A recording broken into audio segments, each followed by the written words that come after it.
Jokic, no slouch out there in Portland, holding his weight too. But yeah, the Joker, one of the top-tier players around the league. Speaking of which, LeBron James still sitting out, and his team struggling against his former team, the Cleveland Cavaliers. Jordan Clarkson. Clarkson said, I know these rims. I started out on these rims, Chris. 15-point Cavs lead. Lonzo Ball nailing the outside shot, cutting that deficit down. And Kyle Kuzma, he's a guy that can score in different situations.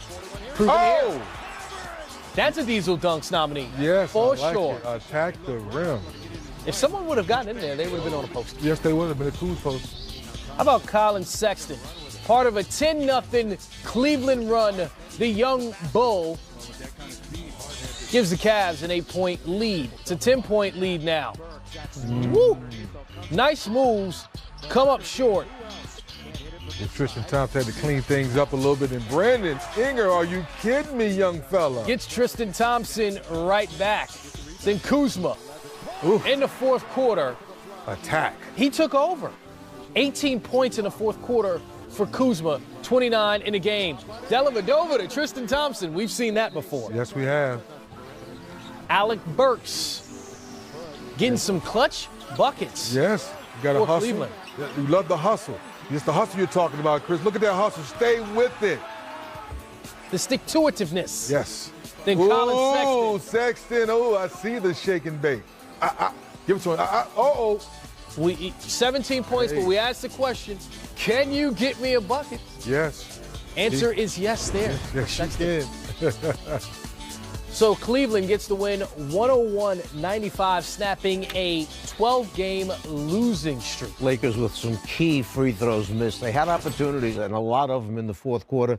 They just couldn't get to the line and make free throws. Certainly, when you lose a 6-point game and you consider it that you miss 9 free throws in the fourth quarter, that's something that can come back. And throw line there in the fourth quarter, and they fall to 3-7 without LeBron James. But this team that they just lost to, the Cleveland Cavaliers, were riding a 12-game losing streak and were just 3-18 on the road this season. We spoke about this being a must-win for the Lakers coming into this one. Has to be a disappointment for them. Having LeBron James on your team must give you a false sense of security and a false sense of who you really are, because without LeBron, 3-7 now, without LeBron, they play against a Cavalier team who had lost 12 straight games, and they don't start playing until the last 3 minutes of the game, when all of a sudden they looked up and realized, you know what, we're going to lose this game. It's going to be awfully embarrassing. And they had their opportunities at the foul line in the fourth quarter. They just couldn't make free throws. Chris, you have to be a little nervous, and Coach, you know this, with Utah knocking on your back door. You see Sacramento's playing better basketball. They're starting to believe in themselves as a young team. So you're saying to yourself, as a Laker fan, how can we hold down the fort till LeBron gets back? And these are one of those games, Coach, you know that you should win. You have to win so you can believe in that goodwill that you're building up. Because when LeBron comes back, LeBron, to your point, Coach, he's only thinking one thing. Let's rev up and fight for a good playoff spot. Well, right now, they're holding on to that 8th spot. Well, before he got hurt, they was at the 4th spot. You know what happened? He probably got hurt at one of the worst times that it could happen for them, because they had just built up some momentum. They were about 7 games over the 500 mark. They were in 4th place in the Western Conference. So everything was going the right way. They were believing and trusting and listening to what LeBron had to say. He was playing well, even though Rondo went out with the injury. They were in great shape going into the mid-season point, and then LeBron gets hurt, and here they are in this tailspin. So that's why when you said earlier in the beginning of the show, Ingram, is it Ball? Who is it? Who is that next guy that you can say, this guy, we can ride this hot hand, 18 points or in the we fourth can quarter, ride Kyle his Kuzma style of play? like In the pregame guy. show, Kyle Kuzma had the 42 points the other night. Now he's kind of dipped off a little bit. To Coach's point, that's what lets fans know why certain guys we call great and certain guys he's working to be great, because you have to do it every night. Yes, certainly an interesting situation to see what happened with the Lakers. And again, Kyle Kuzma was the one that really stood out in the fourth quarter with those 18 points and finished with a game-high 29. And those were some clutch baskets from him. There were 2 players on the Lakers that I thought showed emotion, showed that they cared, and were upset the way they were playing. And one was Hart and the other was Kuzma, to me. Watching the Lakers walk into their huddles, in timeouts. It was almost like they were bored being there. Or like, do I really have to do this? How much time before it's over? Instead of seeing the kind of fire you want to see from a young group of players. I mean, what are you, tired at 21 years old or 20 years old? Come on. That's what you left school early for. So that's the final game of the night. We're going to take you around the NBA's Game Time rolls on. So here's the scenario. Game on the line, you need a 3 to win. Who takes the shot? In this open court short, 3 expert sharpshooters, Hall of Famer Reggie Miller, Dennis 3D Scott, and Kenny the Jet Smith, discuss who they would give the rock to in the clutch.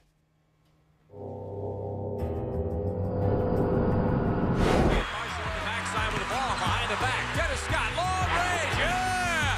Kenny Smith again. What a stroke for Kenny Smith. Throws it across, Miller for three. Oh, he backed it in! He backed it in!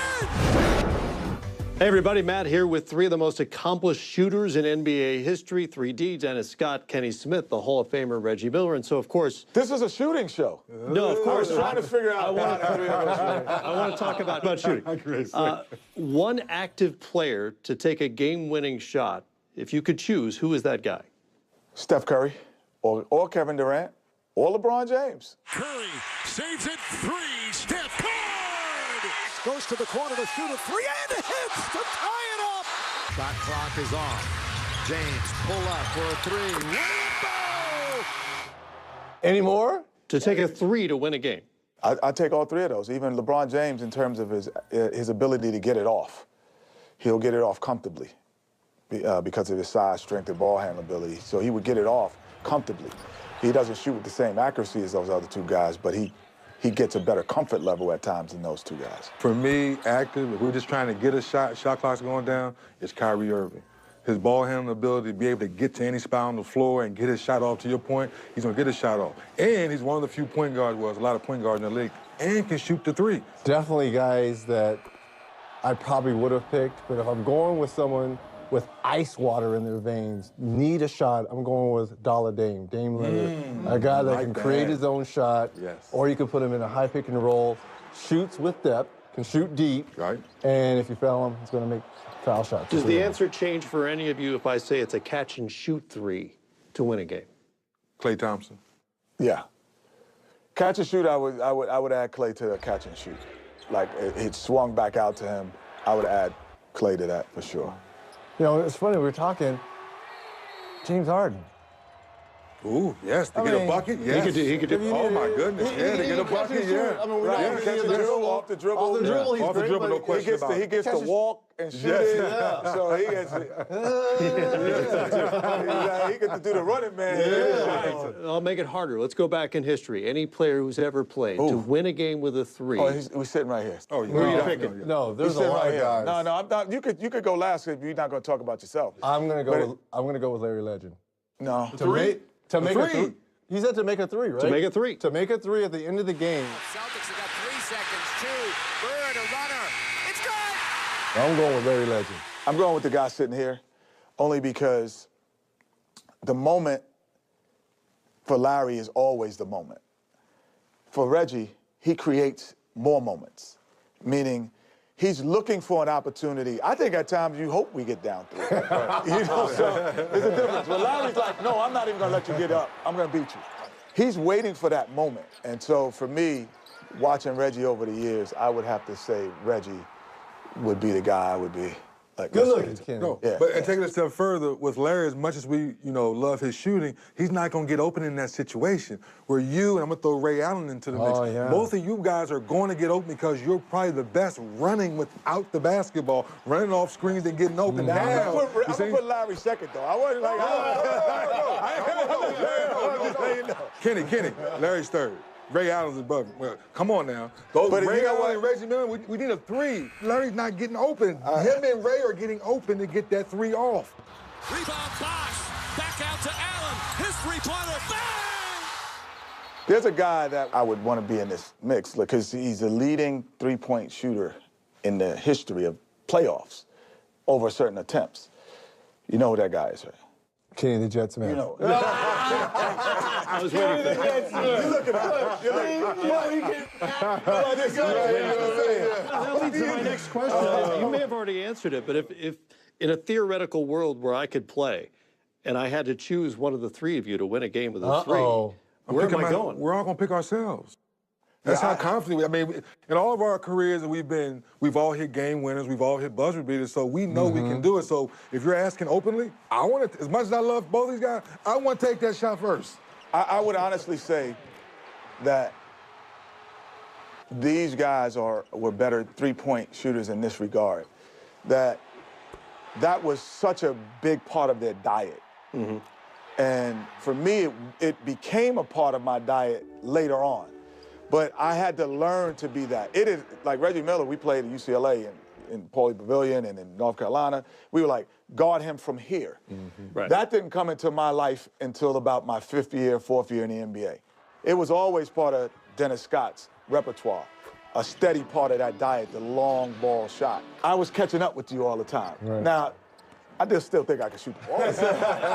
But I just know that you guys it was a better diet. We all have different strengths at different times. Sure. But at the end of a game, to a man, we're all going to say, put the ball in my hands. Kenny wants those shots. Yeah, one of the He biggest wants those shots. One of the biggest moments. moments. We were actually in the biggest moments in Rocket and Orlando basketball history.